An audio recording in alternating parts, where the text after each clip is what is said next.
عليكم ورحمة الله وبركاته. معكم نشرة أخبار حزب التحالف الوطني المصري.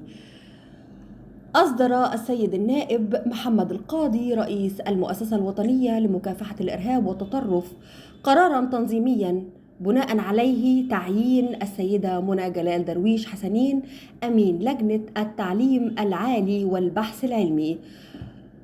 كما أصدر السيد النائب محمد القاضي رئيس المؤسسة الوطنية لمكافحة الإرهاب والتطرف قراراً تنظيمياً بناء عليه تعيين الأستاذة أسماء عبد العزيز أحمد محمد الصيفي أمين لجنة التعليم العالي، وسوف نوافيكم بكل ما هو جديد.